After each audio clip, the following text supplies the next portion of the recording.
Broadcasts of the City of Neenah Common Council meetings are produced by University Studios of the University of Wisconsin-Fox Valley.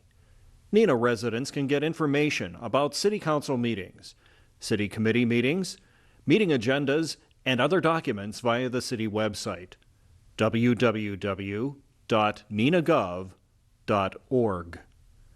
Neenah residents can express their opinions about city issues or about these broadcasts by contacting the mayor's office, contacting their city alderman, or by completing the electronic feedback form on the city website, www.neenahgov.org. All public portions of the meetings are recorded in entirety and are not edited for playback.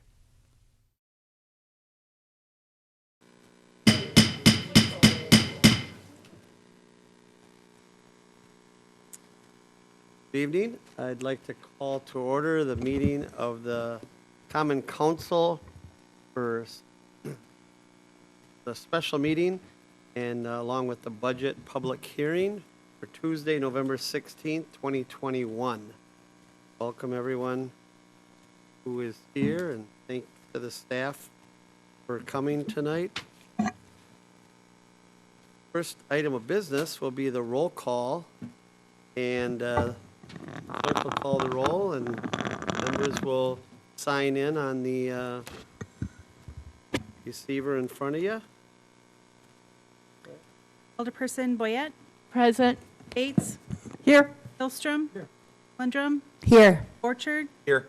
Lang. Here. Skirms. Here. Erickson. Here. Stevenson. Here. Pledge of Allegiance tonight will be led by the mayor. Pledge allegiance to the flag of the United States of America and to the republic for which it stands, one nation, under God, indivisible, with liberty and justice for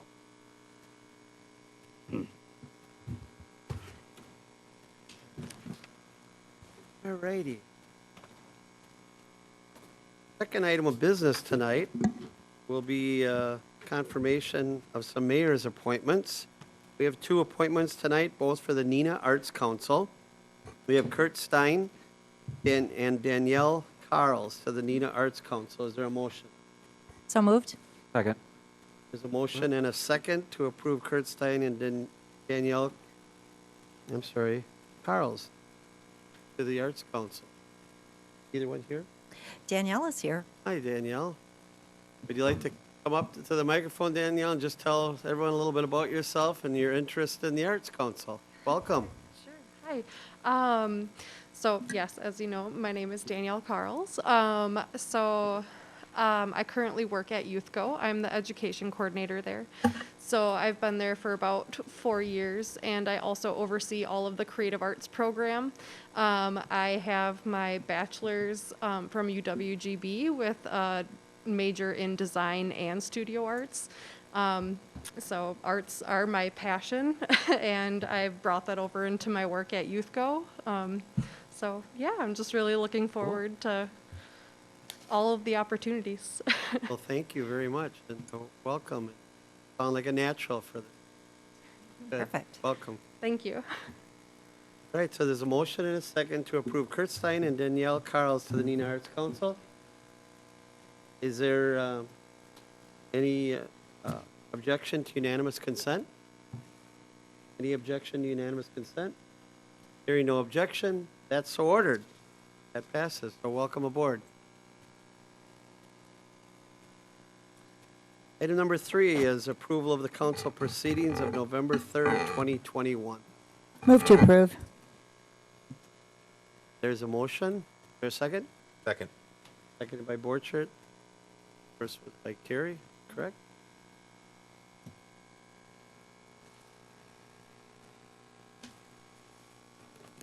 Any comments, questions, corrections, or additions to the council proceedings of November 3rd? Seeing and hearing none, is there any objection to unanimous consent of approval of the council proceedings of November 3rd? Hearing no objection, that's so ordered. Item number 4 is the public forum. Public forum is an opportunity for the general public or anyone to speak to the council on any topic that they would like.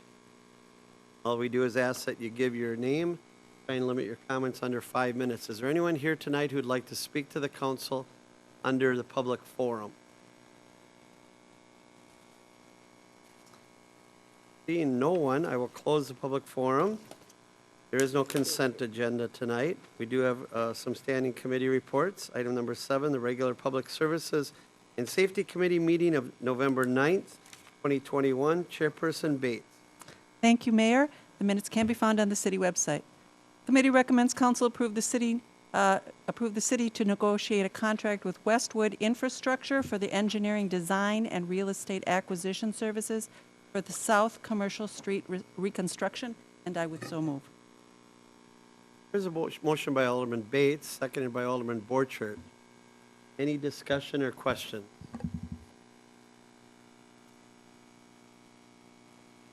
So folks at home, when they watch us, this is the first step in the reconstruction of the Commercial Street project. You get lots of questions, a lot of people asking when are we going to do Commercial Street. So this is the design work and the engineering work and the real estate acquisition, and then 2025 projected to be in the budget. And that's because the state of Wisconsin at that time will pay, they have budgeted to pay 80% of the project, leaving the city paying for 20%. And when I tell people that, we can do it next year for 100%, or we can wait till 2025 and pay 20%. It's been pretty unanimous that we should wait till 2025, because the entire project is estimated to be about 6.5, or what's the number, Jerry? Construction is in the 7.2 range. 7.2. So I thought I would just put that out there in case people are watching at home. One of the top questions that I received. All right. Anyone else? Seeing no one? All in favor to approve the city negotiated contract for the engineering, design, real estate acquisition services for South Commercial Street reconstruction will vote aye. Any opposed vote no as the clerk, as we open the roll.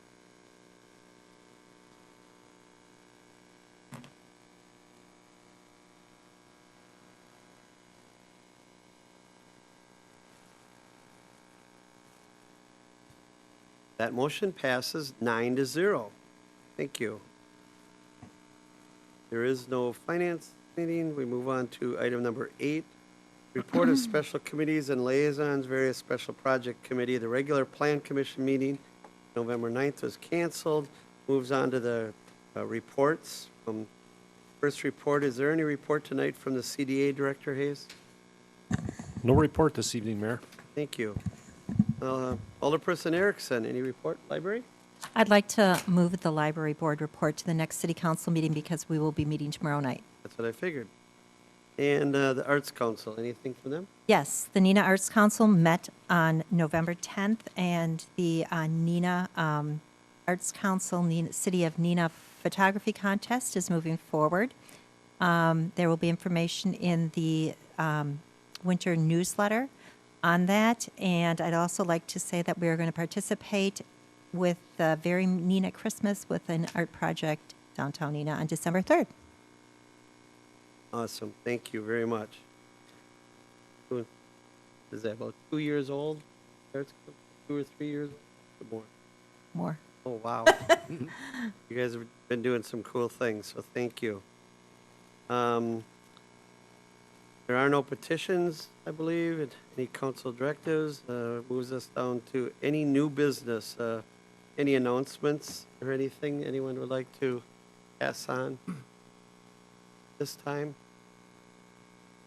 If not, that will take us to the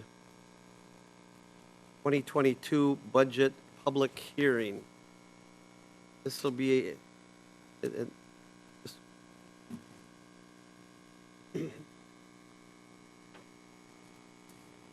so the public hearing on the proposed 2022 operating budget and 2022 capital improvements program budget.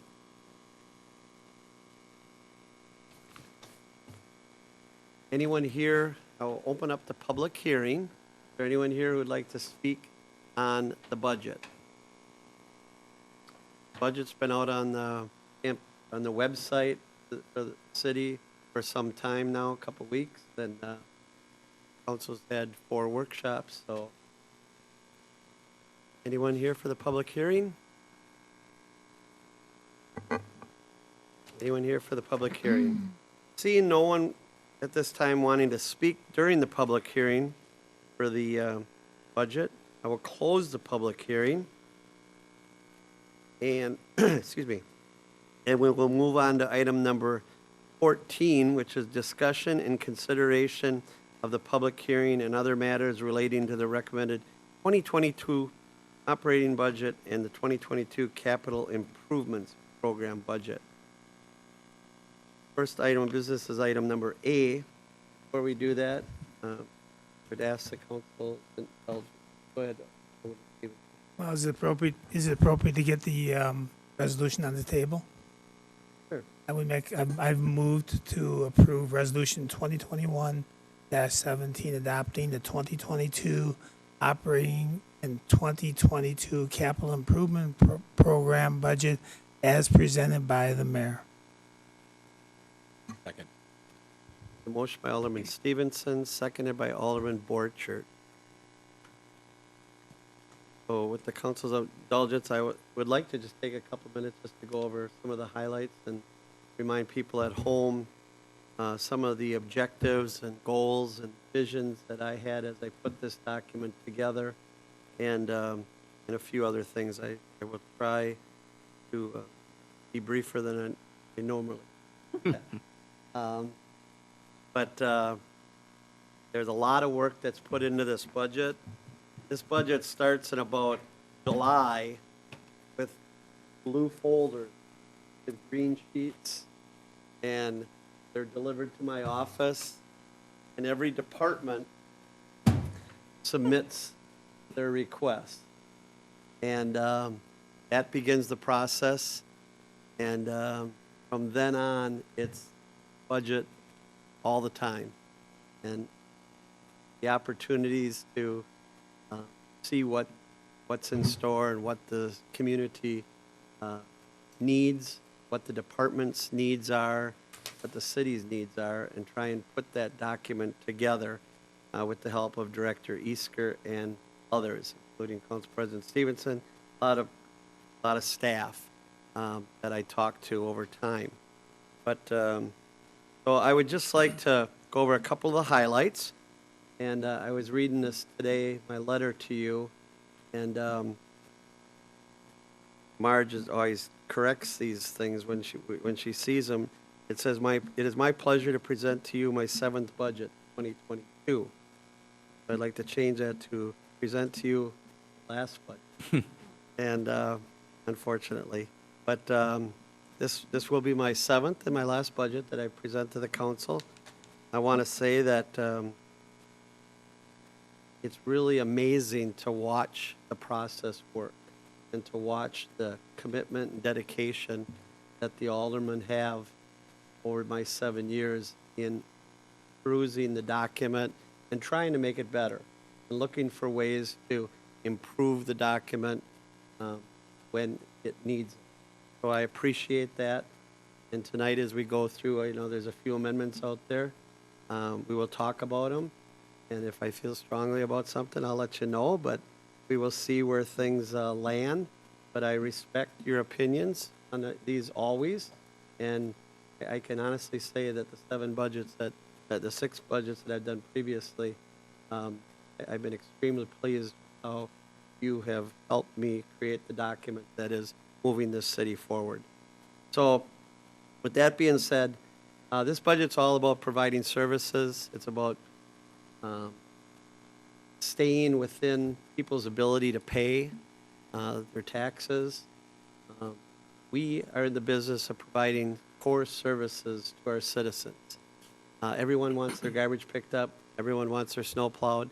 and then all of the other host of services that we provide, from the library system to the Park and Recreation Department,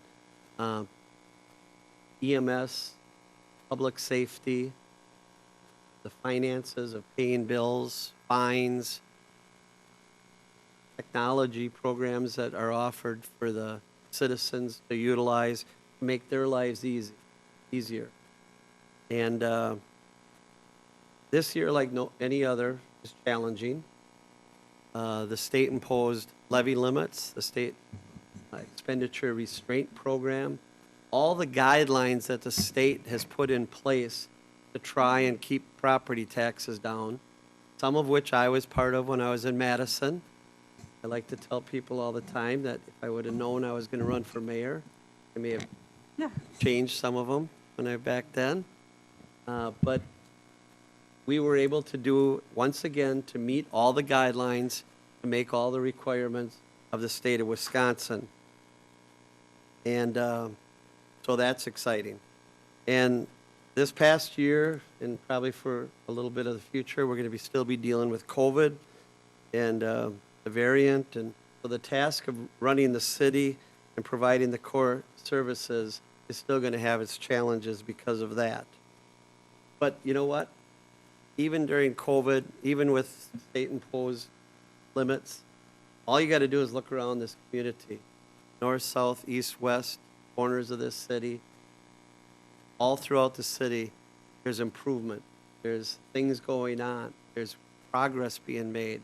People are seeing positive things happen in this community. And I can tell you that people around the region are noticing. How many cities of 26,000 people can say they're going to have a state-of-the-art Rockefeller-style ice rink? And so we are very lucky to live in this community. So at the end of the day, the federal ARPA money was helpful, federal dollars that are coming to the state. As an entitlement city, we will receive about $5.4 million. We can utilize those funds in many ways. We have proposed to utilize them in such a way that we are going to try and stretch those dollars over a few years and help ourselves in the future meet our budget demands. Not to criticize any other cities, but I read a lot during the day. A lot of communities are utilizing these funds for one-time projects. And in my opinion, you can do some of that, but you don't want to do the greater portion of that, in my opinion. We think we've found some ways to stretch these dollars and to utilize them in such a way that is going to free up funds to be able to provide the services that citizens are going to need in the future. So there's a lot of great things in here. There is a new police station addition that's probably long overdue, about $5.5 million. But it's something that's going to help improve the efficiency of the police department, going to get all the vehicles inside, going to make things better for a flow of police work and investigators and things like that. And it's going to provide services that the police department needs. Adding people to this budget is very difficult to do, as the last 2 or 3 budgets. So we have been very, very judicious in adding people. And it's amazing when you think about it. We have less people in public works than we did in 1985 when I became an alderman. We have less people doing the job. And we've expanded the city and we've grown. So adding one additional sworn police officer to focus on traffic patrol through the community was a priority for me. And so that at this time is the only additional person, because what I find out is, raises, when it comes to salaries are about 86, probably 83 to 86% of our budget. Salaries, fringe benefits. And so that's the highest cost part of our budget, so it's very, very difficult to do that.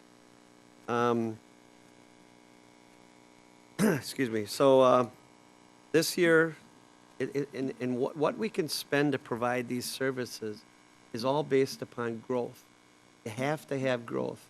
And I'm proud of this common council for understanding that economic development, led by Chris Hayes, the community development, Brad Schmidt, economic development is so darn important to a community's ability to grow. And because the formulas many are based on the net new construction, and you have no growth, you have no additional ability to raise those dollars. And so having a community that understands the importance of bringing that new company into the city of Neenah, assisting companies when they want to expand their business and hire new employees. Those are all things that are going to help this community grow. And then those people are going to buy homes, live in your community, and we're lucky that we have that happening here in Neenah. Even though last year we had about, I think it was $26 million in new growth, we were only allowed to raise our levy by $77,000. And that's not much.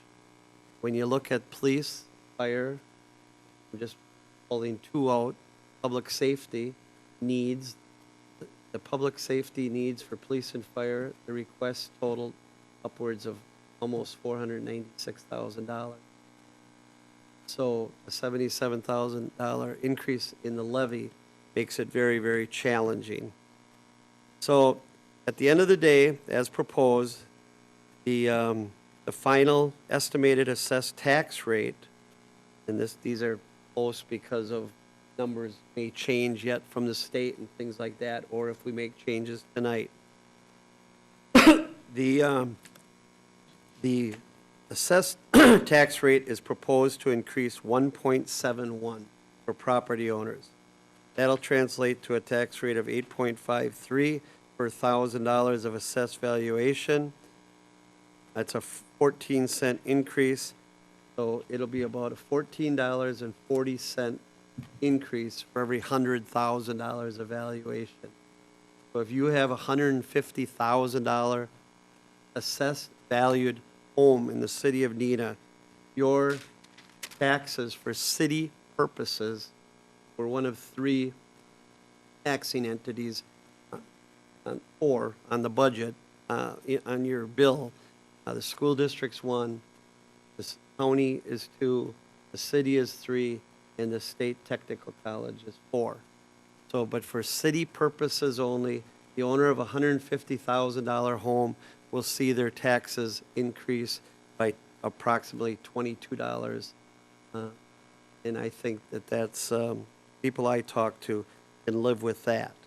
Now, keep in mind those changes, it's going to be very close to that based upon the final numbers. And that's at a time when, we're spending a lot more money on health care than we did before, but this council's taken some action on that recently to hopefully stabilize that for the next couple of years.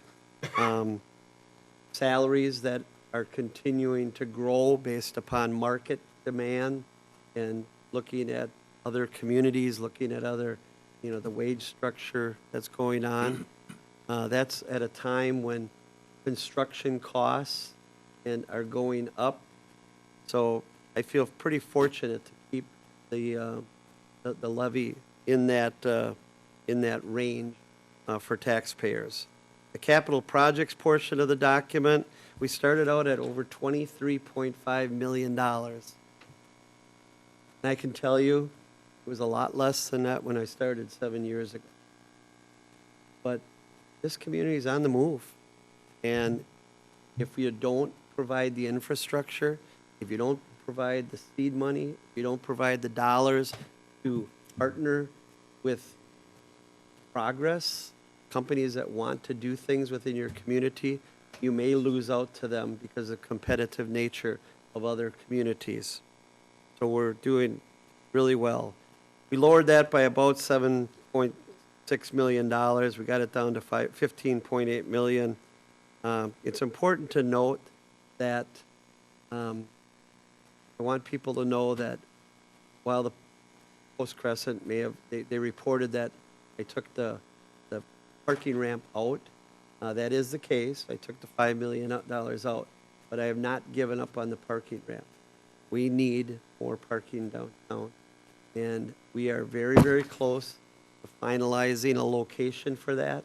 But then, when we get the location finalized, and we get design and engineering and all the stuff that needs to, before we put a shovel in the ground, chances are it could be 2023 early. So there's no reason to borrow the money now. And if we do accelerate it, and it does happen, Director Isker has assured me that he has funds available. Right, Mike? Or will have the funds available. But there's other avenues that we can explore to do the parking ramp if we have to. So by taking it out, I saw the risks that people may misunderstand. I just want to be sure to let people know that that's still an important part. Our TIFs are doing very well. The legislature made some changes to assist us in some TIFs that maybe weren't performing as well. But TIF 8 and TIF 10 and TIF 11, they're all doing extremely well. And within the next 2 years, we will have 2 TIFs closing. And then we'll have some other opportunities to utilize those funds.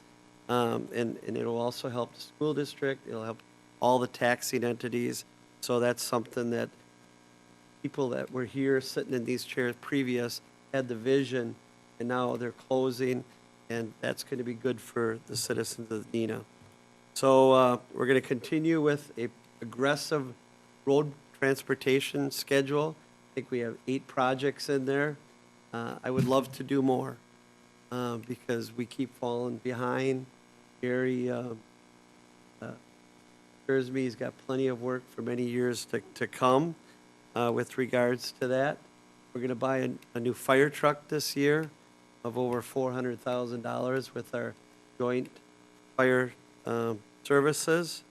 And recycling costs are actually going to go down a couple bucks this year for people, so we're able to save a little bit of money there.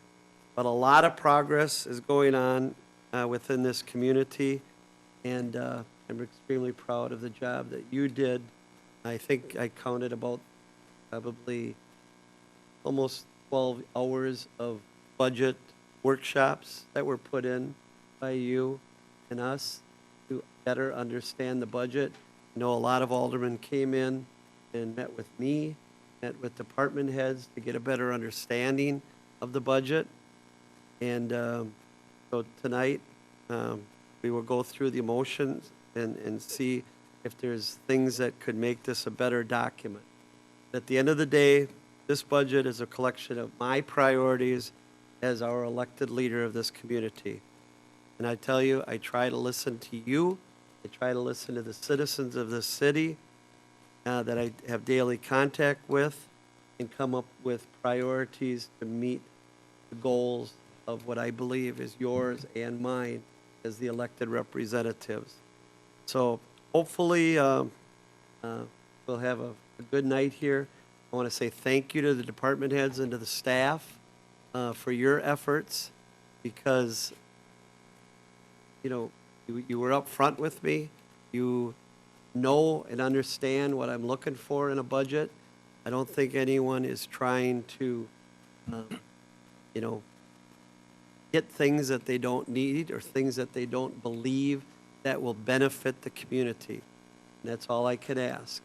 So I appreciate the time and effort that you put into the document, and especially want to thank Mike Isker and Deputy Director of Finance Andy Call, and also Deb Calabresi for their help, along with Joni Hines, my assistant, who helped me put this together. So there, I didn't read the whole letter because, as I pointed out, that was the longest letter in budget history. But And we thank you for that. so I'm done, Mr. President. All right. This is still your meeting, and there is a motion on the floor, if I may. If I Go may have the ahead. floor. Council members, you all received a document from Mike right after lunch today. It's a combination of efforts of trying to coordinate the requests that we had received through as a result of the 12 or 13 plus hours of budget deliberations that the council did in its workshop setting. And we've had conversations, Mike mostly, with a number of you regarding trying to make this a smooth process and trying to make it a logistically well thought out process. So unless any alderman has an opportunity to, based on Robert's rules, to make a motion anytime they want. But I think if we can try to stick to the prepared document first and see our way through that, it will at least give us a process. And so I would entertain Alderperson Erickson with our first amendment. Thank you, President If Stevens. that's all right with chairperson or the mayor. He's the president. Before you do that, Council President, I just want to say one thing, and maybe Mike, and we have a couple new aldermen.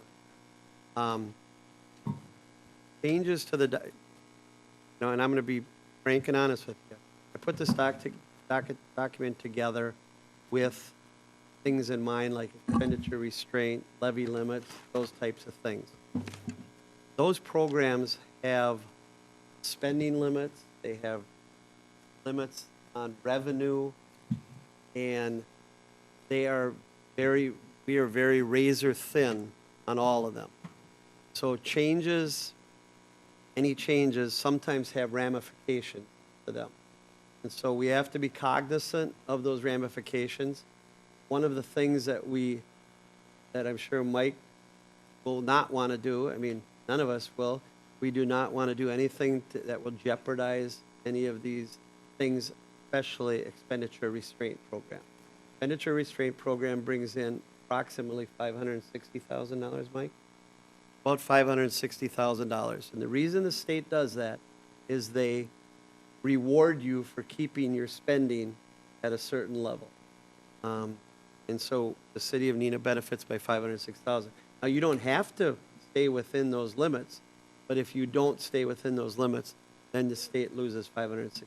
No, we lose. We lose $560,000 from the state. I'm sorry, did I say Yeah. that? Yeah. So the city would lose 560. So all I'm saying is we have to be cognizant of that. There's ways to do that. If someone has something where they want to spend some money, we have maybe find some other ways to save some money. We are approximately $102,000 under the expenditures restraint program. As I went through the document, we don't want to cut it too thin because one year we did cut it a little bit too thin, so we had to go in and fix some stuff. I think Director Easker had told me that, we want to be under it by a safe margin, right, Mike? I forgot to say that in my remarks, so I appreciate it. So with that, is there, go ahead. Mike, did you have? Mike, Yeah, just as a I'm quick sorry. follow-up, and as we have done for many years, that's sort of a number of benchmarks that we will continue to follow as the night goes on. Total tax levy, we're starting with just over $20 million of total tax levy. The actual assessed tax rate of $8.54. Our unused levy limit, as the mayor said, is very tight, $2,625. Our geo borrowing is just short of $15.5 million. General fund reserves that are in the budget to be used at this point, $100,000. The expenditure restraint underneath the expenditure restraint limit, as the mayor said, $102,700. And we're also tracking the amount of ARPA money that currently, based upon the mayor's budget, would be still available for the aldermen to spend, and that number is just short of $1.25 million. So those are the benchmarks that Deputy Director Call and I will be continuing to follow based upon all the actions that are taken tonight. Just to let everybody know that. Thank you. So, Person Erickson? Thank you.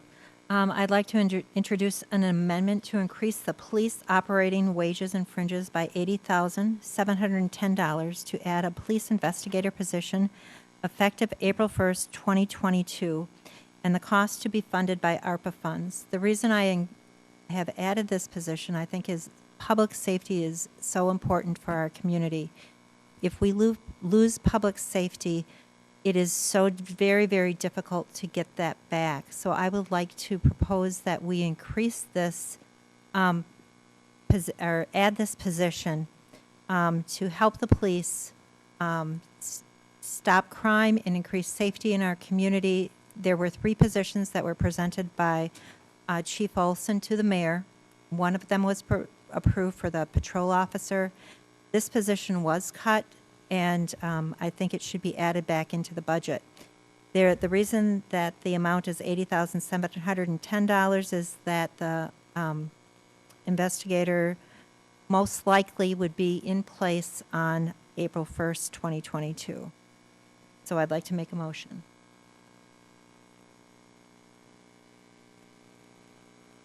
Motion by Alderman Oh, Erickson. I'm sorry. Is there a second? I'll second. Alderman Borchert, second.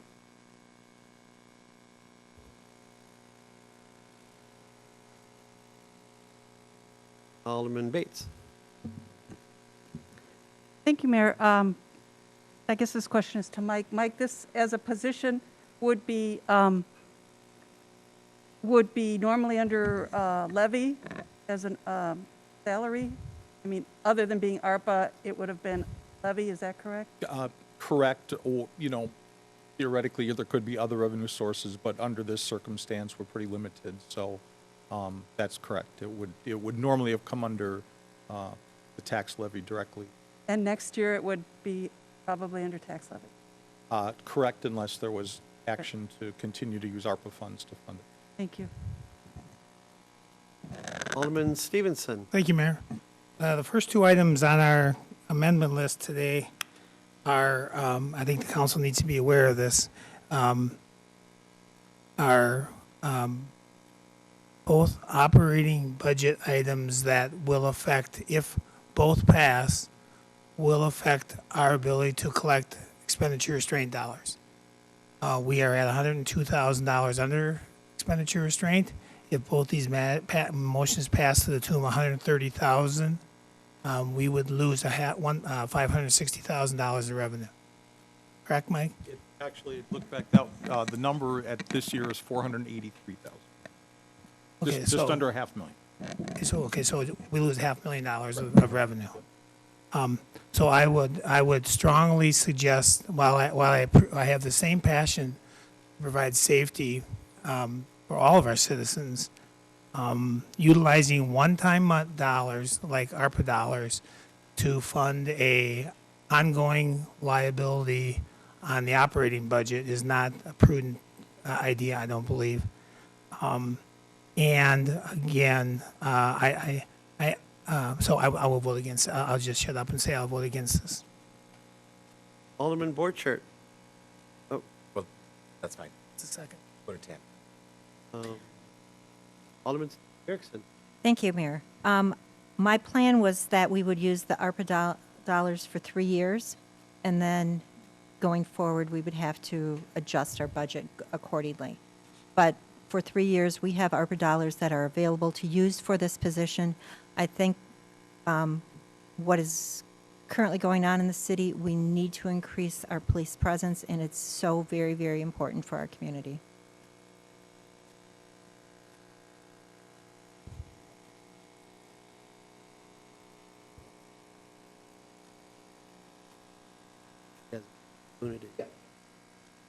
I would like to amend my motion to include the funding for this to come out of ARPA dollars for the next 3 years.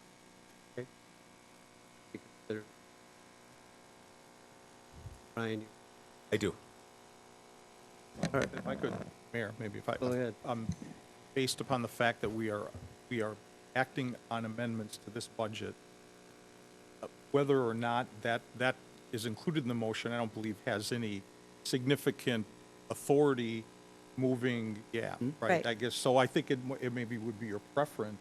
My plan would be that's going preference, forward, yeah, I but we guess are that voting she's on just- this yeah. year's I think she's budget. just telling us Yes, what your Right. intentions are. exactly. I don't think, we can't commit the next. Right, we council, can't so- commit to the So I next. think your first motion is probably better, Okay, okay? sure. I have a couple comments, but I'll defer at this time to Alderman Bates. Thank you, Mayor. The question to Mike again, whether or not it comes out of ARPA, does this affect our ERP or not? I mean, talk about a number of letters involved here, ARPA Yes, and ERP. a lot of acronyms. The expenditure restraint program, ERP, is a program, as the mayor said, and it's quite frankly, for lack of a better term, a very blunt instrument. It is basically, what was your adopted budget last year? What is your adopted budget this year? What percentage increase is there between that number and that number? And if the increase is more than what they have allotted for you, which is growth plus an inflationary factor, and that's why we run the numbers to tell you exactly what those are, there's no nuance there. It is basically, it's this, if you're over, you're over, if you're under, you're under. It's So that no matter where simple. the dollars So this is came a- from? This is a true expenditure, it's an operating expenditure. We can't show it anyplace else. It's got to be in the general fund because it's part of the police operating budget, and therefore it would It would affect our, it would affect expenditure restraint, where we are in terms of our limit. Right. And the other thing that I think needs to be pointed out, and I'm not criticizing because I've done it before, if I started in April, it's $80,000. A full year would be about 107,000. For the following year, because you'll have that person there, then for the entire year, it'll be about 107,000. I think that's probably important too. Next, I'm going to call on Alderman Borchard. The expenditure dollars, so that $500,000 is just gone, not a percentage of it or anything like that. So it's like a bonus. It's expenditure restraint is literally an all or nothing. All or nothing. If you meet the program, you get the payment. If you miss the program by this much, you get nothing. And so I'm just kind of trying to figure out, if we were to pass this, we have the tools to be able to reduce our other expenditures to fit this investigator in Could find before. some. Right. Well, and Right. let's be clear. We're currently $102,000 under the limit. Mm-hmm. This 80,000 would still keep us under the limit. That's So right. I'm not. For this year. For this year. Right. But then we also have an additional And potential request staff. and potential amendments after. So with the idea of how this is sequenced is not meant to, lead one way or the other, but clearly whatever you do to impact the operating budget will affect future tonight options of what you can do in the operating budget, and but this motion specifically in and of itself would still keep us under the limit. Flat out, that's the end. And so two things is that, and I'm all about stretching those dollars because Director Easker, you made a lot of sense about, it's not just about tonight, it's about 3 or 4 years down the road and being able to do the things we want. But in my mind too is, and I understand what Alderperson Erickson is saying about what our needs are. And so, Mayor Crawford, what was the reason for pulling that investigator and not finding funds for those 2 positions, or 3 for that matter, that were requested by Sure. police? Every year, I have denied positions. Department heads ask for new positions. Get some requests. I think in my 7 years, I think I've only probably did 2, and it's mostly come down to dollars. I'm in a tough spot with this one because on one hand, I'm making the argument public safety is really important to me, Alderperson Erickson, in this community. And the chief and I have talked many times about statistics and about officers per capita and things like that. You're going to have another request, I believe, shortly after the new year for a PSLO officer, police school liaison officer. That's going to be another cost, 25% only, for the city. but that's coming in the spring. But I would say this, crime is going up here too. I've talked about. Our officers are working harder than ever. They're solving crimes. Years ago, there wasn't any homicide. Very, very seldom. Now there's gun crimes going on all the time. So I understand. Nice effect. Yeah. Had to plan that better. Chief, did you do that? You're gonna pay for that. I saw him go like this, tuck into his wrist. But I believe this. It is proven that if there is an incident in the city of Neenah, if there's a high crime incident, if there's a high stakes incident, high risk incident, we have the tools, we have the personnel, we have mutual aid. Just the other night, there was a situation that was dealt with. And we put out the call, and Village of Fox Crossing is there, City of Menasha is there, Appleton's there. And that's why we have mutual aid. So if we have incidents of, where we need additional people, we get them from around the community. And in return, we provide them officers when they need us. So it was one of my number one goals, Alderman Borchert, when you start, I can't give up that $500,000 in dirt money. And so that's a very difficult situation. The department is already going up by one, and so we're helping them there. That is going to relieve some pressure, probably not enough, but by having an officer that's going to focus on traffic and safety, that's going to free up the other officers to do some of the other things. So while I have nothing but understanding of why this amendment's here, I don't think it's necessary because I truly believe we have the tools to handle the situation at this point, but it is getting tougher. Thanks. I don't think anyone in the council here would want us to push the budget beyond that 500,000 for any one thing. And so I would assume that anything that's going to be passed is going to be, what else can we work on? I just want to make sure that that's not kind of like, well, we can't do that because we're going to lose our money. I don't think anyone on the council would allow us to pass a budget that would lose that money. So, but thank you. Welcome. Alderman Stevenson. Yeah, my comments have been made. Okay. Alderman Boyette. Thank you. I have a question for the chief, if I could.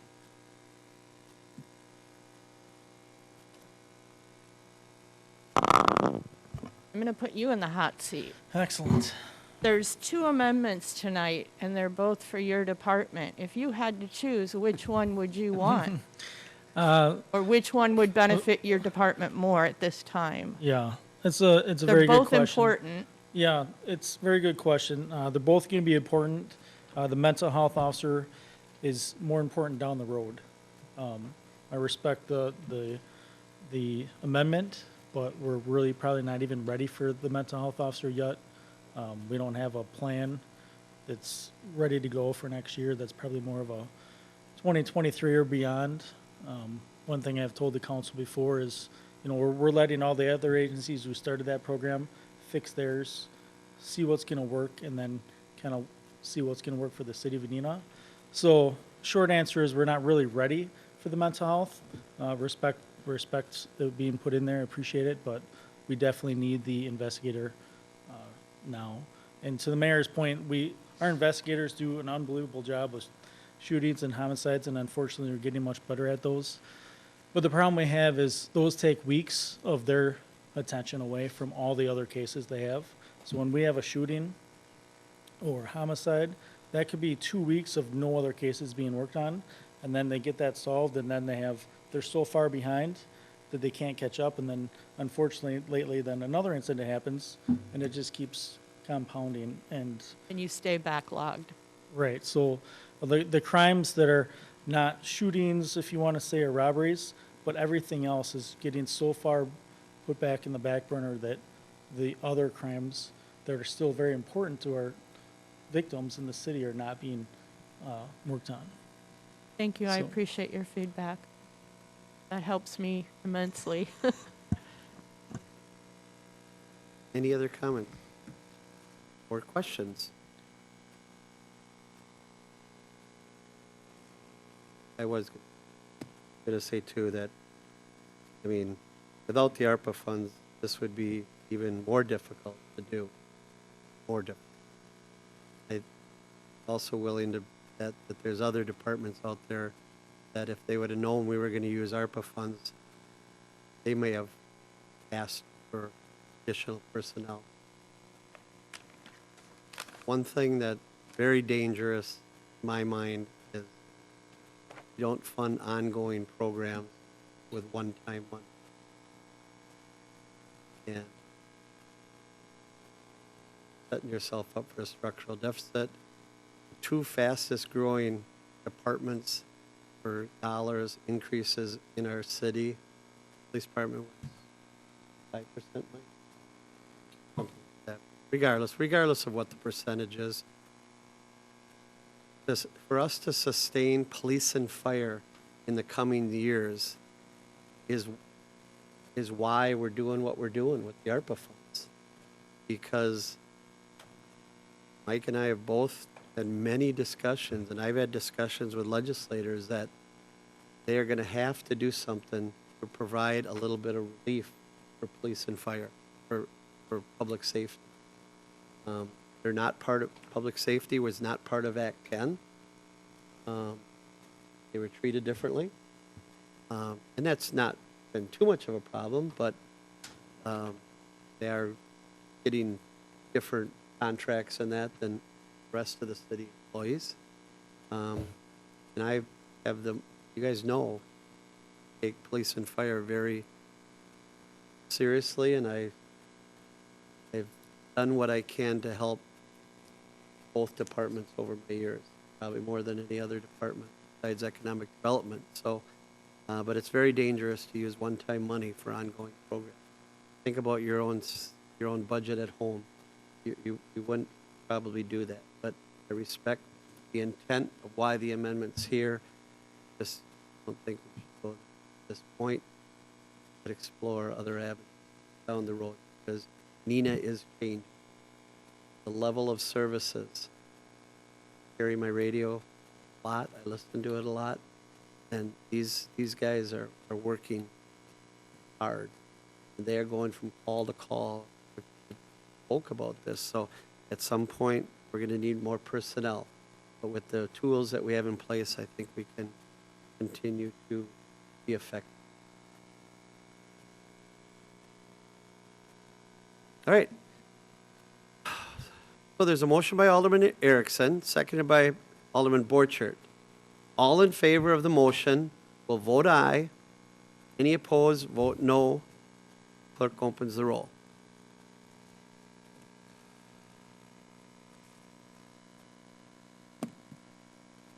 That motion fails. 3 ayes, 6 noes.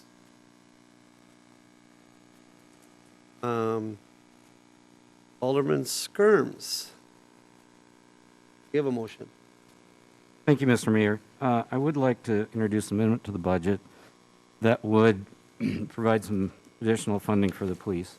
And I appreciate the chief's comments. I just want to make a few sort of overview, if you will, of where this came from.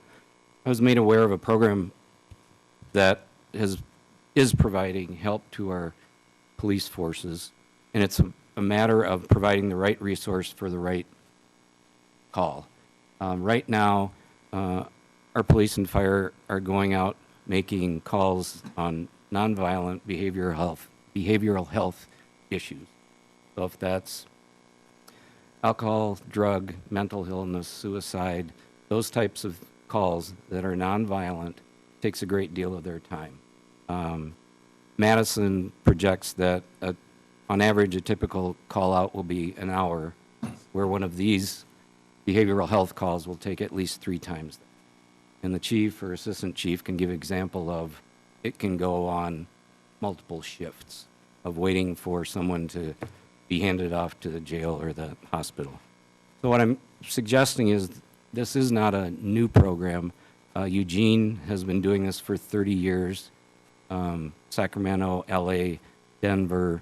And I'm going to just cite maybe one or two statistics to illustrate the potential impact of this in providing, in essence, us more police. We don't need to hire more people. We need to get the stuff off their back that's not their job and give that to people who have the right skills to address that. So the way these are basically set up, it's a team of paramedics with extra training and mental health clinicians that go out and make these calls. In Denver, 6 months this last year, they did 748 of these call-outs. No arrests, no jail time, no police involvement. Now, if you calculate how many potential hours that was of police time on call-outs, it gets to be a pretty significant number. And I've asked the assistant chief, and we're going to look into this regardless of what happens with this motion, of can we quantify how much time we're spending on this category of calls and what potential impact could we have if we had the right resource going to the call. One other number, and then I'll move on. In Madison, in 2019, they categorized over 7,000 of their calls falling into this category that could be addressed by a team. So the numbers are really significant. So I don't foresee and didn't foresee hiring a mental health person and embedding them this year, but it's going to take some time and effort and resources to put this together to look at, is Madison the best one? Is Denver the best one? Is Eugene the best one? And to get the structure in place, this is what we want, and then go find some money to help pay for this, because we're not going to be able to afford this on our own. It's going to be a partnership with, I don't know, the hospital, the mental health clinics, the community foundation.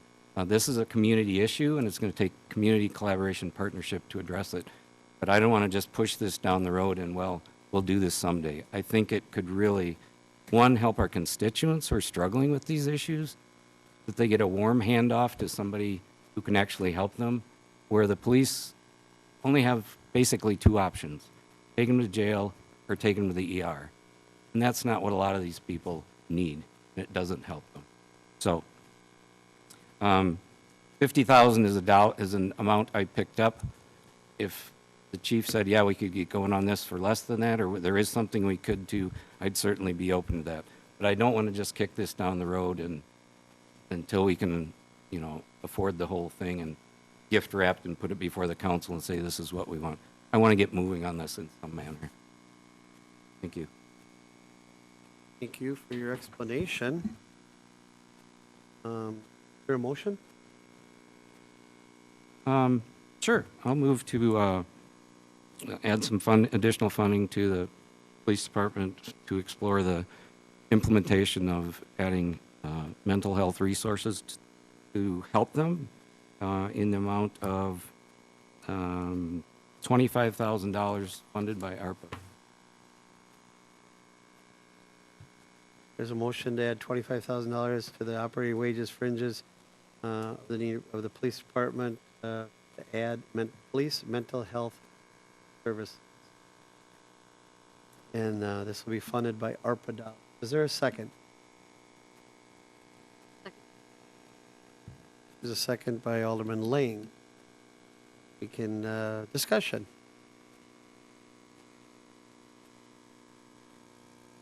Alderman Borchert. I guess a question for the chief, and your investigation, chief, as far as time and money to look at places like Madison and in Denver and such. What type of resources are you currently using to analyze the programs that exist? Really, it's just been some phone calls, some conversations. I've talked to the people out in Eugene, Oregon. I think they have a full unit. I mean, it's a lot of people. Ours would be much more tamed down than that. For us, it'd be more of the fire department, us, maybe somebody from Theta, maybe somebody from the health clinic like Oshkosh PD is doing. I don't have a ton of answers for anyone tonight. I think we'd obviously be at the very beginning stages, and I think we have enough resources in Neenah that we could probably come up with a good plan and make something work. I just don't know what that is yet. We'd have to have a lot more conversations. But I think it's a very good idea. I think we've been on almost 600 mental health calls this year so far, and each one of those can take up to 2 hours to 24 hours. So I agree with Alderman Skirms. Thank you. So, Chief, stay up for a minute. So De Pere, I think, just hired an officer, right? Or is that correct? I don't know if that's a sworn officer. I think it's a civilian position. Oshkosh has a sworn officer Okay. working with the Winnebago Health. So one of our last officers that we hired, it was the officer that council hired quickly because he was available. And one of the positives for hiring him was his interest in mental health issues and that he wanted to become more involved in that. And I kind of went along with it because I thought that he was going to be kind of, schooled and maybe able to provide more assistance to mental health cases and then transfer that knowledge to other officers. What's the status of that officer with regards to that? Anything? Well, he's still in training, so he's more learning the city, how we do things. We haven't gotten to that level yet. He does very good on those calls. I mean, that's his forte. If he's working and there's a mental health call, he's going to take it because that's what he's good at. But as far as starting a program or anything, he's still too new for that. He's doing very good. He was the person who went to UW-Madison to be a doctor, turned path to be a police officer by just, happenstance. But through his training to be a doctor, he really became passionate about mental health, and that's what he's good at. But again, he's just too new for us to say, hey, work on this program. Right now, we're still learning Neenah. All right. Well, thank you for that. I want to talk a lot tonight, but I will just say this, Alderman Skirms. For 2 years now, I've been talking to the chief. Wouldn't it be nice to hire a social worker who wants to be a cop as a social worker? I've said, got to start. In my opinion, for too long, we've simply just taken kids out of the tech instead of trying to get a teacher who wants to be a cop or a social worker who wants to be a cop, train them to be a cop. And so I really, kind of like the idea of more mental health service within the police department ranks because I hear the calls and so many of them are mental health related. But the one thing that kind of bugs me a little bit is when people say nonviolent. And these people, most of them are nonviolent, but it can turn violent pretty darn quick. Perfect example of that is bus shooting in Appleton. That was a nonviolent, person who had overdosed, who, if they would have sent a social worker to that call, who wasn't armed or whatever, that could have had even worse ramifications because he ended up shooting and killing an Appleton firefighter. So I worry about that under this whole umbrella. But I do believe training these folks to deal with these individuals is important. I've been on the chief for some time, called CIRT. CIT. What is it? CIT. CIT. Critical Incident. Critical Incident Training and Mental Health Training. I think I want every officer to go through that training. So putting officers through that training takes them off the street for a while. So we can only so many per year. So I'm with you on the focus and that. I just don't. I don't know what we would be getting for our $25,000. I guess that would be up to him and people to develop that program. So it's worth talking about. Alderman Bates.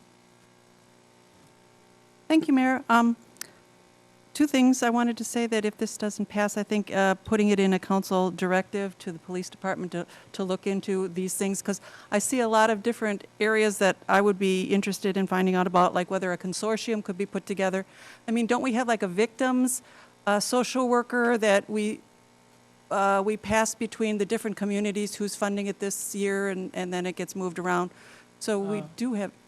Well, those are called VCRs, and they just respond to, let's say, a domestic Right, but we dispute. have a consortium that can. But they're part-time people that it's more of a volunteer basis.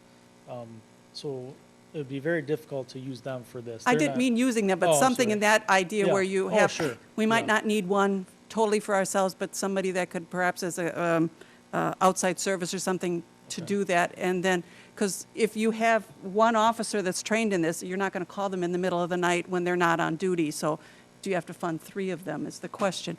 So I just want to say that I would encourage someone to do a council directive to do the study and figure out what's the best way to handle it. Thank Yeah, you. So for example, what Oshkosh does in, Cliff Note versions is they have an officer, and let's say they have 100 people that they deal with all the time for these type of calls.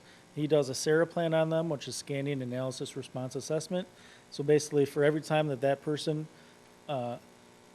acts out, let's say, they already have a plan what's going to happen. So it doesn't take the officers a long time. So then they work with all these people ahead of time before they have an episode, a mental health episode or anything like that. So it's reducing the calls ahead of time. So it's preemptive. It's not reactive. Very short Cliff Note versions. Okay, thank you. Alderman Skirms. Just a couple points, and then we can move on. The plan that I was talking about in Madison, I think the other ones are similar.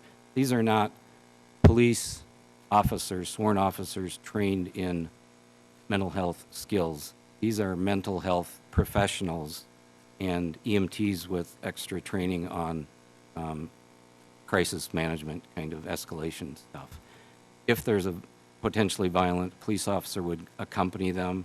If they need to be there, they stay. If they don't, they leave as soon as they can. So it still offsets their time and their involvement. But I have not done a good job educating the council about this. I've only talked to these two maybe 2 weeks ago about this. So this is very fresh and new. But I appreciate your comments, Marge, that maybe that's the way to go. And if you don't need any money, Chief, to get going on this, I'll withdraw my motion. Yeah, I think that for now, I agree. I mean, we're too early in it. We have too much research to do, so probably adding money probably wouldn't be the best thing right now. Jeff and I would probably just start, really working on maybe add the Kellen McCarthy officer we talked about earlier, and what's working for agencies our size, and develop a really good plan for maybe 2023. So. Okay. Based on that, I withdraw my motion. Thank you, Alderman Spears. I will just add that, I work part-time for Gold Cross and also Mountain Rescue. We get called to these calls often. 95% of the times, we don't go into the scene without an officer because we don't know we don't know if they're violent, non-violent. So I really believe that the initiative, though, of figuring out some program, there's enough programs happening around the country now that we should be able to utilize something that works. And so I think it's worth exploring. So thanks for bringing it. All right, that motion has been withdrawn by the author. Alderman Stevenson? Thank you, Mayor. Moving on to the capital portion of the budget, which typically is borrowed dollars, typically. There are first 2 items on the list here are what I would consider corrections from what the mayor intended to submit to the council and what was actually submitted. So the first one would be to increase the stormwater detention ponds wetland banking by $200,000 to assist in funding the Harrison Street storm pond. That $200,000 would be funded by additional borrowed dollars, and I would so move. There's a motion by Alderman Stevenson. Is there a second? Second. Alderman Skirms seconds it. Let me just say this was my error in doing the budget. Earlier this year, when you approved the project on Harrison Street, that was approved with the utilization, the intended utilization of $500,000, I believe, of funds to assist the Harrison Street storm pond. And when I put the budget together, I was trying to cut down on borrowing and thought we could take it out of there, not remembering that we had somewhat committed to it earlier. So this is my error. Alderman Bates? Thank you, Mayor. So, Director Easker, this category and the rest of these being capital expenditures are not directly on ERP, except for perhaps in future debt payment. Would that be part of ERP? No, ma'am. That's why we structured it the way we did tonight. The first two specifically would have affected ERP. Everything moving forward that's on the list at least would not affect expenditure restraint, and it would also not affect levy limits because neither of those, both of those, I should say, are only operating budget mechanisms. Anything you're dealing with now, whether it be capital spending, debt issuance, does not affect levy limits and does not affect expenditure restraint. So when we have more debt payments that we have to make, it doesn't affect those sorts of things? No, it does not. Thank you. Other questions? Questions or comments? Seeing no other questions on this, that we have a motion and a second. Increase stormwater detention ponds, wetland banking by $200,000 to assist in funding the Harrison Street storm pond. And these will be borrowed funds. All in favor will vote aye. Any opposed will vote no. Clerk opens the roll.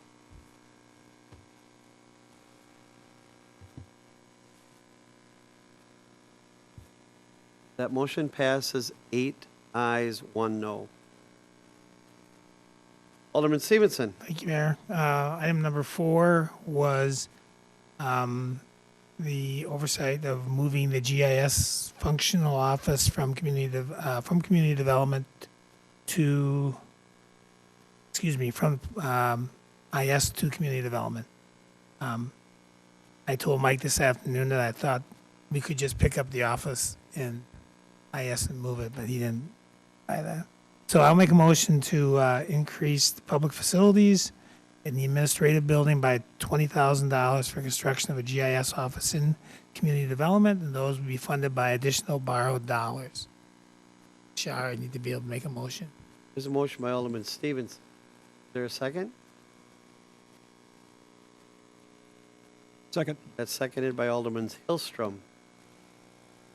Questions or comments? Alderman Boyette? So I have a question. It's computers, right? Does he have to move his office? Can he not work where he's at? I don't know. I mean, for $20,000, I think you should know. I don't know, meaning I can't see him, so I don't know if he's not working or not.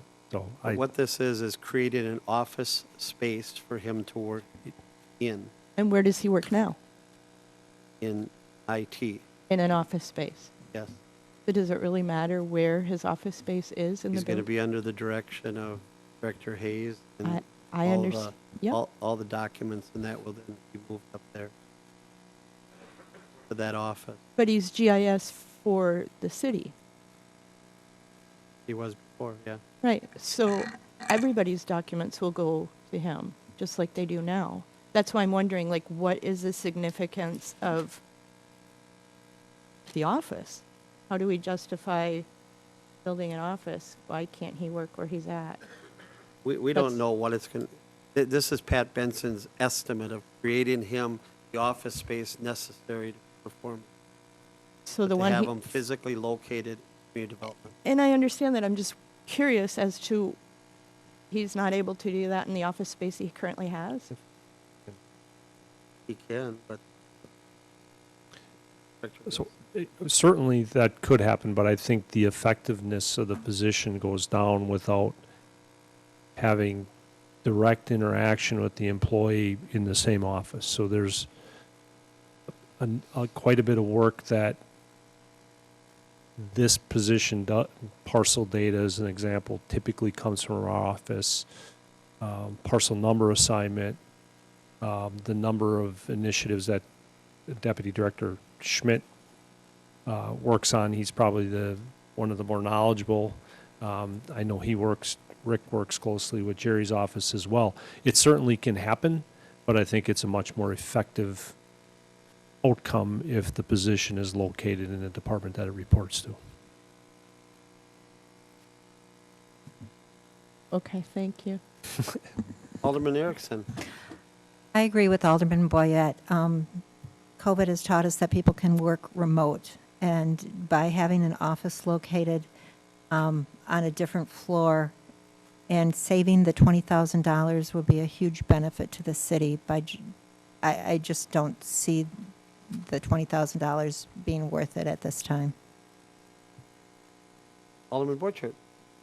Director Easker, can you clarify why we can spend the money on this portion, not? And I want to make sure I'm clear about this because I'm worried about that $500,000 and I don't want to lose it. Yeah, the state is very clear about expenditure restraint, first of all, which again only affects the general fund operating budget. That is very, very clear. When it comes to borrowing money and ultimately then having to increase the tax levy to pay back that borrowing, the state is also very clear that those dollars that you levy to pay back debt are not subject to levy limit.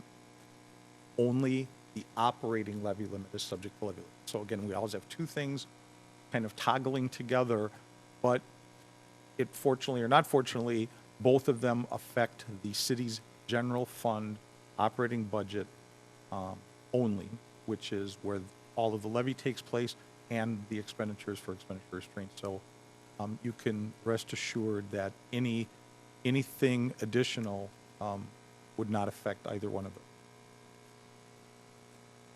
Okay, thank you. Any other comments or questions? I would say that questions brought up, they could work anywhere. GIS deals a lot with land records, and those are all on the third floor between Public Works and Community Development. So if one's on most of his work is going to entail the third floor, Community Development and Public Works. Could they work anywhere? Possibly, but there is a new appointing authority too. This position will now be under direction of Director Hayes and Deputy Director Schmidt. So why we felt put him in that third floor office. Anyone else? All right, there is a motion and a second to increase public facilities administration borrowing by $20,000 for construction of a GIS office in the Community Development Department, and these will be costs will be funded by borrowed dollars. Motions by Alderman Stevenson, seconded by Alderman Hillstrom. All in favor, vote aye. Any opposed, vote no. As clerk opens the roll.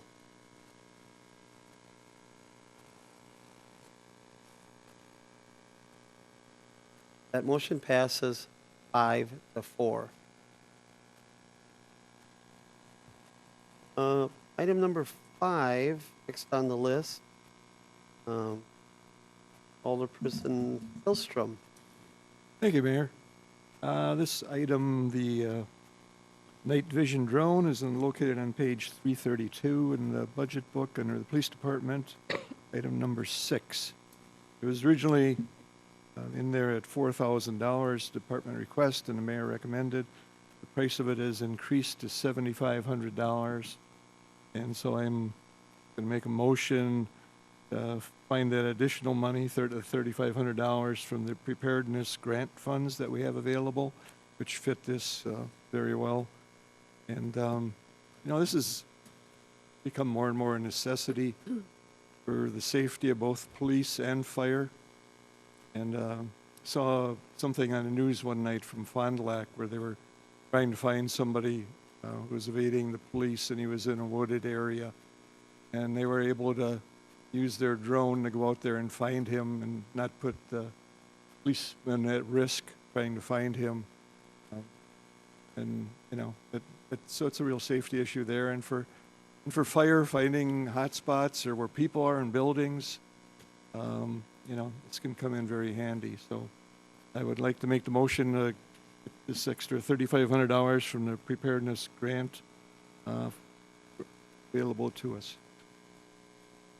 There's a motion by Alderman Hillstrom, Second. seconded by Alderman Boyette. Discussion. Alderman Boyette.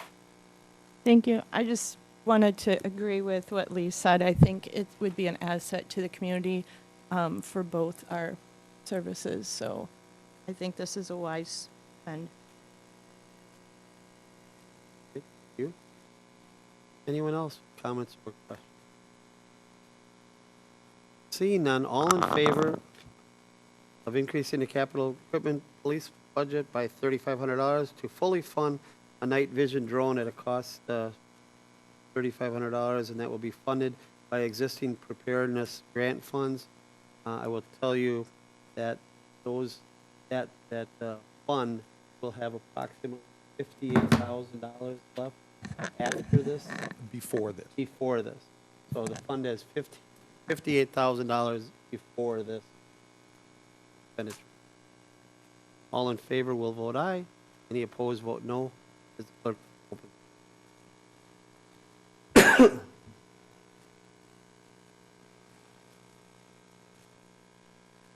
That motion passes 9-0.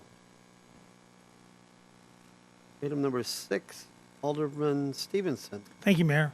The council will remember that on page 308 of our document in TIF District 10, the Arrowhead Park fiber installation was included in the department request. The mayor zeroed it out in the presentation to us, and in the narrative said that we were going to utilize federal funds of ARPA funding to facilitate that. So we need to add the $50,000 actually to the budget and identify ARPA money to do that, and I will make a motion to accomplish that.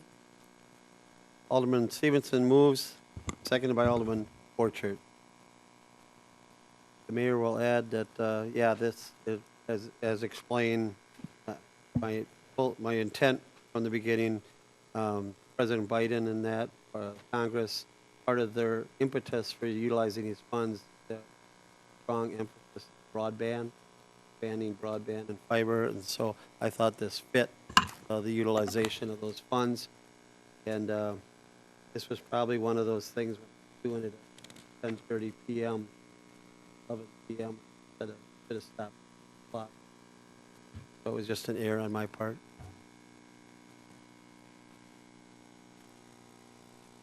Alderman Skirms? Thank you, Mr. Mayor. I will be voting against this. Reading the narrative in the documents we received was pointed out that this request is very preliminary. We don't have anything there yet but a trail. This can wait. There may be some other funding for this. Who knows what the infrastructure bill is going to trickle down to us. I would defer this to next year. Thank you. Right. Anyone else? See no one else. There's a motion and a second. Increase if 10. These are Arrowhead Park Fiber Project by $50,000. Cost to be funded by ARPA funds. All in favor will vote aye. Any opposed vote no. Clerk opens the roll.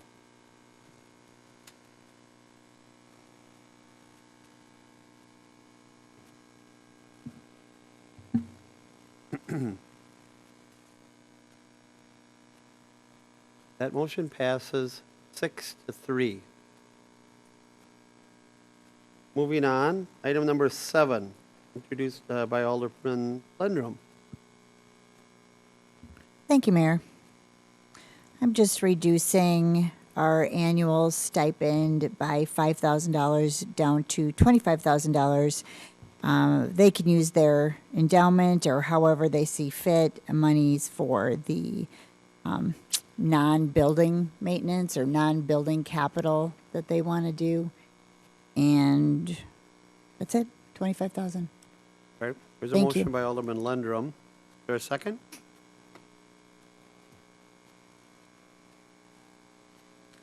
That's seconded by Alderman Skirms. Questions or comments on that motion? Alderman Bates? Thank you, Mayor. I don't think it's actual reduction because I believe that's what we've been spending on them the last couple of years. They had it raised from 20 a few years ago, and they've been at 25. So actually, It's not, yeah. it's a actually reduction going in the back to, it's a budget. reduction of Yeah. this budget, but it's actually what they've been getting recently. Thank you. Anyone else?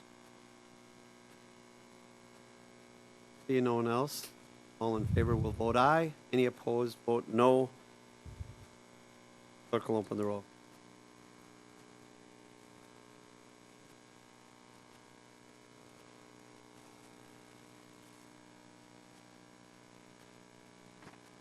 That motion passes 7 ayes, 1 no, with 1 abstention. Item number 8, Alderman Lang. Thank you, Mayor. I'd like to propose that 200,000 of the 300,000 of ARPA funding that was to be used in the Parks and Recreation budget for the Shattuck Park Fountain Splash Pad project be removed, as other funding sources will be used to complete this project. And I'll make that motion. There's a motion by Alderman Lang. Second. Seconded by Alderman Hillstrom. Discussion. Alderman Boyette? I have all kinds of questions on this one, because it was kind of, I feel, last minute on us. But I guess I'd like to start off with, we recently got some numbers on Park and Rec for the splash pad at Washington Park for water usage. And it's my understanding that the water at the splash pad for Washington Park does not recirculate. It automatically goes into the storm. And so because of that, I could be wrong with my numbers, but I'm going to blame Mr. Mock for it. But they used $4.6 million gallons of water at the Washington splash pad this last year. And that came to like $27,000 water bill. And I'm just wondering what kind of water they're going to have at this splash pad. And are we anticipating the same numbers or similar numbers? And how is the Park and Rec gonna pay that water bill and this water bill? So I think those are some questions that weren't at our budget meetings. And so I'm wondering if either, well, Mike, if you'd like to, or Tony, if I said the numbers correct, but I'm concerned with the big water bills. Director. I mean, it's good for the water commission and the water department, but budget-wise, I'm Director Kading, would you like to come up and answer that question? Tony's easy. Tony will take the waters. Tony? Tony's already told me I get the gold star from him every summer, so I said thank you, you're welcome. We're talking about a much smaller environment, at least 75% reduction of the overall site to the one that's from Washington over to the one that's being proposed at Shattuck Park, so you'd be looking at $4,000 to $5,000 a year of water usage. I would remind folks, we could have chosen to go with a recirculation system. That would have required fencing, that would have required chemicals, that would have required a whole different holding tank and another completely different system. So the reason it was chosen was this was a way to provide an aquatic activity at Washington that allowed kids, families, and friends to come there, play, and it allowed us to just take the water from the potable system and then just flush it down the drain. I know that seems like a waste, but it's also, we're not treating it, we're not staffing it, and we don't have to keep checking it on a regular basis. And will the will the Shattuck Park be a recircling one then? No, so it'll We be would the propose same. That is correct, a flow-through system. Okay. Okay. And I'm not degrading one or the other. I understand we had options and it was probably due to cost, I wouldn't doubt. But Long-term? But it just, when I heard those numbers, I was like, oh my goodness. You know, I mean, and not to knock it, but Park and Rec has got a big budget and to add another $4 million worth, or 4 million gallons worth of water to that, $30,000. Yeah, okay, thank you, I appreciate that. So yeah, so that's my big concern on this. The other is, of course, the funding. I would be okay with reducing it, but I'd actually like to push it back a year and give others the opportunity to have time to fundraise for it. And then, you know, with Jane's motion. So I don't know if that's possible in her motion or not. Is that a question to someone? Yeah, to Jane. I'd like to see the project move forward as is, and I feel the funding is already available. Well, I guess you know something more than we do, because at the last budget meeting, the funding wasn't all there. Again? I said, apparently, she thought that all of the funding was available. And Well, the there- last budget meeting we had, it wasn't all there. I passed on a letter to all the aldermen that a local benefactor in Yeah. the city, a businessman, is offered to provide up to $200,000. Right, but it was, If necessary. right, but that wasn't all of it.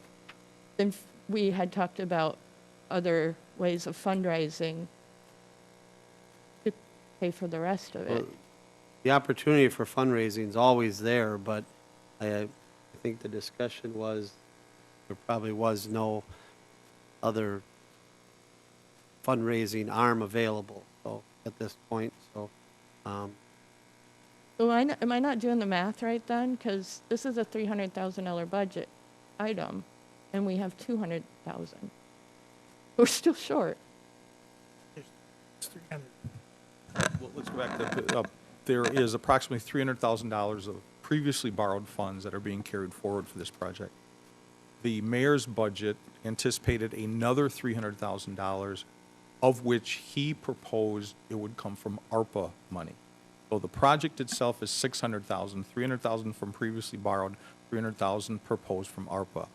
I believe this amendment simply recognizes that there appears to be a very, very generous donation Of the two. at hand for approximately 2/3 of that 300,000, and that this motion then is acknowledging that That instead donation. of $200,000 coming from ARPA, we would acknowledge $200,000 coming from a private contribution, which frees up ARPA money for other things. Okay, thank you. Alderman Bates.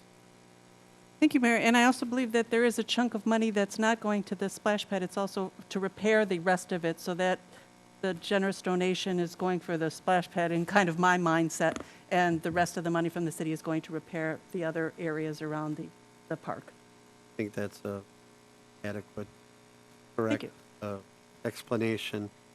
It's not just for the splash pad, fountain, whatever you want to call it. There is about $80-some thousand, I believe, that's going to be directed more than that, I'm sorry.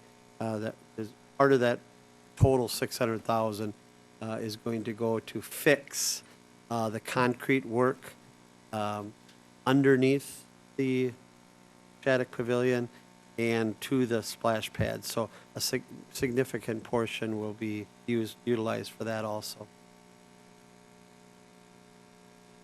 We also received, I think, something from Future Neenah today. I believe they sent something to on this. They use the park for programming a lot, along with the library this year. Library did a great job of using that park for programming, Alderman Hillstrom. Thank you, Mayor. The fundraising for this park didn't just start this year. I mean, that's been going on for at least 2 years. And I don't want to speak for the mayor, but I know he's been working hard trying to come up with donors for this park. This donor came forward, and he wants to go forward now and have it done by June 1st. So I don't want to lose this money. So I'm supporting it. All right, thank you. Anyone else?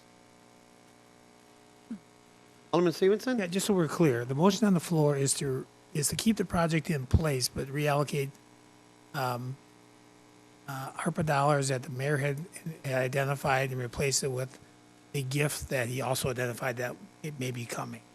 So the debate about whether we do the project or don't do the project isn't the item at hand. It's the funding mechanism that's going to be identified and finalized to fund the project.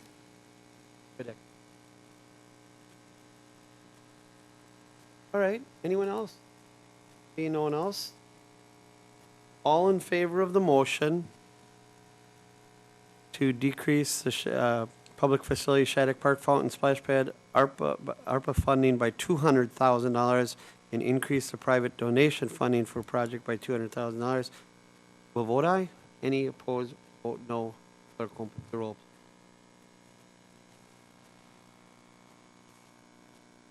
That motion passes 9-0. Thank you. Alderman Lang. Thank you, Mayor. Moving along from that, I would like to propose using the $200,000 in ARPA funds that were originally applied to the Shattuck Park Fountain Splash Pad project, but are no longer necessary due to that generous donation, for the continuation and completion of the pedestrian path and parking lot work in Kimberly Point Park, that is otherwise known as Phase 1 of the project. Cost for the completion of Phase 1 of that project has been identified by the Parks and Rec Department as $199,657.78. Details of this plan were included in the October 2021 Park Commission agenda packet, and I sent out a link for that to the alderman for you to review that, the image of the project and then the budget for the project. I think that we have had such positive momentum with putting the trail along Lakeshore Avenue. I think we need to continue that. Working on this trail through Kimberly Point will be a very good and positive step towards the completion of a loop around the point, and I would like to make a motion to that. The motion by Alderman Lang, seconded by Alderman Borchert. Could I first have, I understand plan, can you come up, Director Cadian, and what does $200,000 get us? I mean, a few years ago, I had put in the budget a path through Kimberly Point to get from point A to point B for about $30,000. And 60. so I just want to know I want to refresh my memory, what $200,000 gets us. Not even going to, I won't go any further, but it was like 30 grand back then. 60. You keep saying 30, it was 60. I'm Come turning on, back- man. I'm turning back the clock nicely. Yeah, okay? nice. Wow. No, what we'd like to do or propose to do would be to take the When the current. Park and Rec Commission was not with. Okay. Yeah, Go ahead. man, just keep stabbing. What we would propose to do is take the current, what I call the wide walk, the current concrete sidewalk that is located along Lakeshore Avenue, extend it up through Kimberly Point. We would hug the shoreline, come south of the Kimberly Point Lighthouse, and then make our way across to the other side of the park. And then Jerry and I have determined various ending and termination points where then some sort of connection would be made via the sidewalk system. This would also, it would be concrete. It would be All on the north side? all on the north side. There has been some discussion when we come back around to the west side of the park, east side of Park Street, excuse me, that we could potentially, we've currently designed it with a sidewalk there. However, the next proposal here has sidewalk only coming up the west side of North Park Street. So we would probably terminate that and not continue into the park on that end of on that side of the park. It also includes addressing the vehicular movements that come in and through the park. Many of you, I'm sure, have seen that where people come, they don't know which way they're coming, they come through the park. What we'd like to do at the point of which the lighthouse is create bump outs, create opportunities that physically restrain folks from going two-way traffic. You can come two-way in through the western portion of the park, at which time that would stop and you would see signs that say, please do not enter. There are signs out there right now, but where they're positioned doesn't really help us out a whole lot. So by built physical structure, we'd like to limit that access inside the park. So it's one way to the lighthouse, then you can continue out that way, but you could also come up North Park and you don't suddenly become stuck by a sign that says, don't enter, but everybody does it anyway. So that in essence is the project. The original proposal, as the mayor has said, $60,000 was budgeted a couple years ago, but that was meant to be a crushed limestone trail. This would be switching and continuing the treatment that is current along Lakeshore Avenue, and we'd use the same sort of width. I believe, Jerry, that's 8 feet, and it's in concrete. How many parking stalls would be lost on the bump out? We'd be looking at 1, 2, 3, 4, 5, 6, 7, 8. So 8 up by the lighthouse. We also want to include ADA parking both east and west of the lighthouse so that someone could park over here and then access the trail or benches on this side, or access and look into the river on this side. Can you So- be clear? My question, so 8 parking stalls So will be 1, lost? 2, 3, 4. Oh, that's not, did I do my math wrong? 1, 2, 3. Yeah, no. 1, 2, 4, 6, 8. So 8 stalls. Yes, I finally did my math right. We would lose 8 stalls. That's correct. Wow. Not many. How many stalls are out there? I would say significantly enough stalls because most people park facing the lake so they can see the sunrise or sunset. The internal stalls aren't as used as often. I mean, how many are out there? God, I think we measured, I want to say Okay. 70, 75. Okay. Without getting an aerial.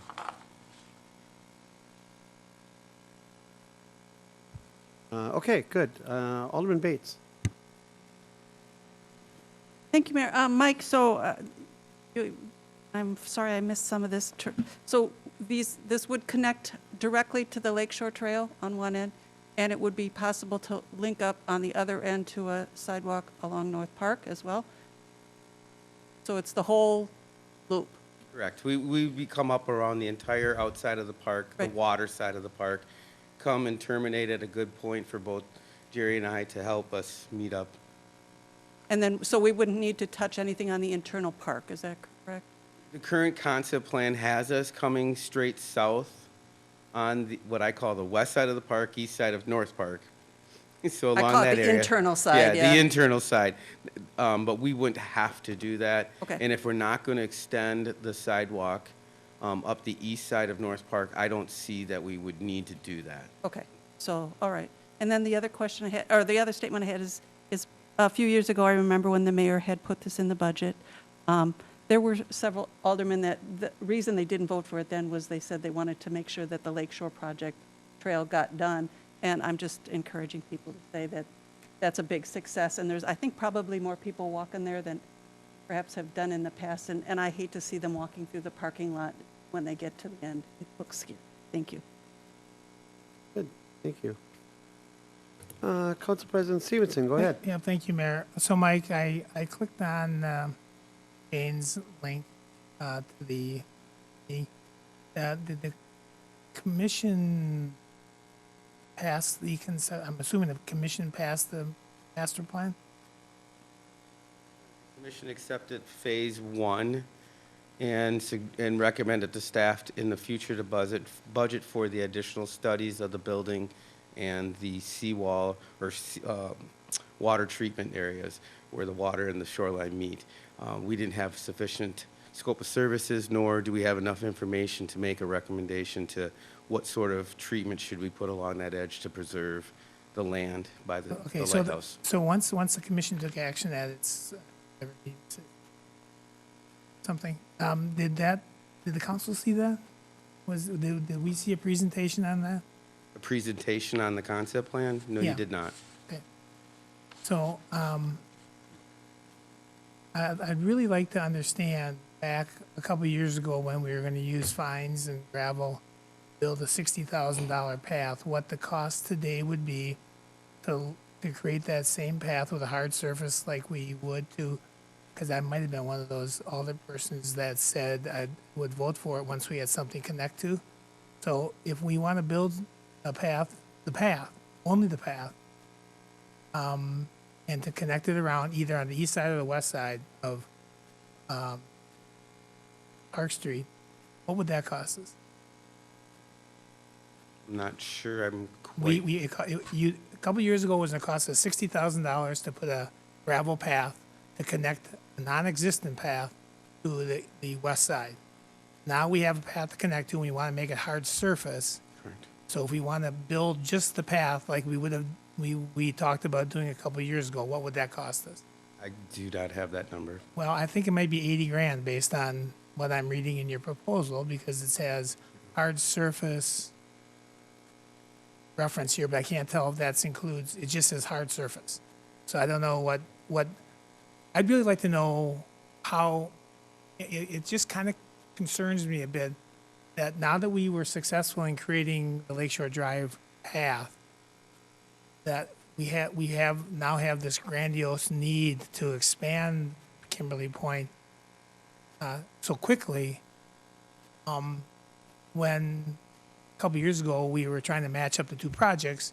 It was going to cost us $60,000. Now it's going to cost us phase 1 of $200,000, and who knows what phase 2 is going to, because I haven't seen what the scope of that's going to be. So I mean, to connect the path from Lakeshore makes total sense to me, Right. but I don't know if I'm supportive of a $200,000 makeover of the park. I guess the $200,000 is for vehicular and bike and pedestrian movement. So that includes the path through the park. Yep. And then dealing with the vehicular movements. What does that mean? What does that mean? Parking lot. What does that mean? What are we going to do with the parking lot? Within the parking lot, we're proposing to put bump outs near Yeah, the lighthouse. I see that. That's not $130,000. And then to address, how we're moving in and out, you see the two-way traffic areas. You'll see the one-way coming in from Lakeshore Ave, right? Yep, no, Okay. that's happening now. And so instead of going with just a stone treatment, we would continue a concrete trail treatment in and through the park. I think that's the greater difference. And it'd be my recommendation that if you have a current treatment system that's coming up Lakeshore Avenue, I wouldn't recommend a different treatment. If it's concrete, then let's continue to go with concrete through the park. So not only are we trying to match trail, but we're also trying to match the new road through Kimberly Point. No, I don't believe, we're taking a sidewalk, we're taking the 8-foot wide walk that terminates in Kimberly Point. We're wrapping it around the park. How much is that going to cost? That's what I want. Well, I'm sorry, I don't have Well, your budget numbers right in front of me. I should have I'm that. looking at your numbers from your meeting. It says pavement costs add up to $86,881. But I don't know if that includes parking lot or Doesn't include parking lot? I'm sorry, Todd, I don't have that in front of me with me. Shame on me, I guess. I just don't have it. We got $50,000, $52,005 for general mobilization, erosion control, demolition, earthwork. $22,000 for a study of something, cultural, architectural field survey. $10,000 in an on-site cultural, architectural observation. I'm sorry, Todd, I did not grab the Kimberly Point information.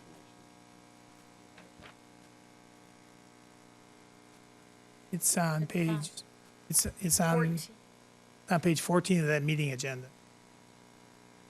So when you're breaking it down, the top two items are we have to do archaeological studies and have someone on site. That will be part of the situation. You can see the basic parts of the project for $52,000, mobilization, erosion, demolition, earthwork. Then you're starting to get into the pavement opportunities, the concrete. So the curb and gutter we have to cut at various points, 1, 2, put bump outs in around the lighthouse. Then we're going to cut over on the west side again to create ADA accessibility from the parking lot at different locations.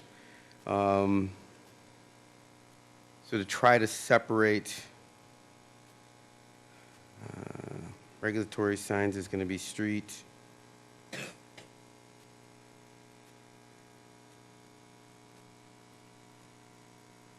When it comes down to the parking lot, we are not proposing to do a whole lot of work. We're just going to create bump outs, again, to create a definition and structure that inhibits, or I wouldn't say inhibits, would deter cars from moving eastward through the park situation. So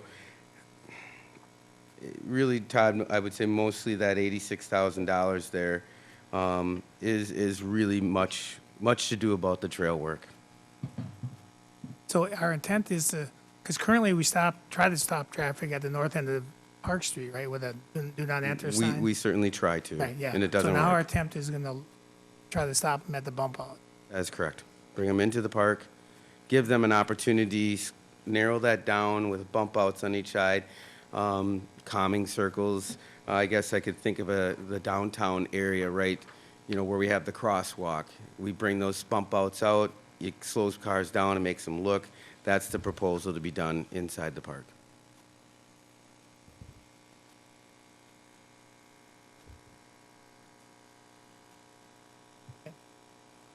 Thank you. Thank you. Mm-hmm. Anyone else? So, I've been out there a lot. I know people go the wrong way, but quite frankly, these bump outs that are being discussed, I don't think I can do anything. So, it's a pretty expensive fix they're still gonna do it. People that don't pay attention are still gonna drive into the park wrong way on the north end, even with the bump outs. And then they're gonna do a U-turn? They would have an opportunity, and that's part of the striping and They're gonna pavement do a marking U-turn. system. Well, they can They're pull gonna in, and then they can pull pull into back a out. stall and turn around. That would be correct. Not many of them are going the wrong, not many cars make it all the way through and then go down Lakeshore the wrong way. Some do, but not many. Right? I mean, is that a fair statement? I think that's a fair statement. I mean, but many people come in, not many, but there's a lot of people who come in the north end of North Park, right? That I would, So that's I would totally agree with. Happens regularly. $110,000 bump outs to try and fix that problem. That's probably not gonna work. The people are still gonna do it. I mean, I would not support sure. Well, the trails through the park, but I think the rest of it is a lot to do about nothing. Just me. Anyone else? Good. So there is a motion and a second offered by Alderman Lang to increase public infrastructure in North Park Avenue, pedestrian route, I'm sorry. Take that back. Increase public infrastructure, Kimberly Point pedestrian path parking lot project by $200,000 to be funded by ARPA funds. All in favor will vote aye. Any opposed, vote no. Okay, Alderman Stevenson, you. Yeah, I would really like to support putting the path through from Lake Shore Drive to wherever you want to put it on North Park. But I don't know about, so that let's assume that's 80,000, 85, 90. I'm not sure how much of that information I can calculate. But I would agree with the mayor that I don't know what and you, Mike, you kind of looked at him funny when he said what the other 110,000 was buying. Yeah, well, that's what I thought I saw you. So, so that would be my concern as well. I don't know that that's the best way to spend $110,000. So my suggestion would be we put the path in like we originally said we were going to want to do. And then if there's additional park work that has to be done, that we want to do as part of a park enhancement, when that park comes due for enhancement, then let's take a look at the best way of spending the dollars there. I don't know that that's the best way. So in lieu of that, rather than just voting no to this, I'm going to attempt to make a motion to amend the motion to change it from $200,000 to $85,000 and put just the path through. There's a motion to amend Alderman Lang's motion by Alderman Stevenson to spend $85,000, which will fund the path. Is there a second to that motion? Alderman Boyette? Alderman Boyette seconds it. So that is, that amendment is now on the floor. Discussion on that amendment. Since it's your amendment, Alderman Stevenson, I'll call you on you first before I call on Alderman Borcher. No, I think I explained why I wanted. You're good? My Okay. position. Yeah, the dollars might not be right, but I don't, we're not sure the $200,000 is right. 'Cause I'm seeing $600,000 on the grand total of all the things that were on the agenda that night. So I don't know what exactly the 200 is going to buy. But again, this wasn't intended to be in the budget, so it wasn't discussed in great detail during the budget debate. So I can't blame anyone for not having the right data, but I'm more worried about scope than exact. Alderman Borcher? No, I had a clarification. You're right, Todd. This was, the scope of this was much larger than what you're seeing right now. And a lot of the groundwork was initiated in that first phase because of the delicate nature of the ground and things that we would be doing. So the initial scope of it, the cultural site, archaeological field survey and stuff, would be included in a lot of the things that would be done further on in that phase 2 or perhaps 3. Come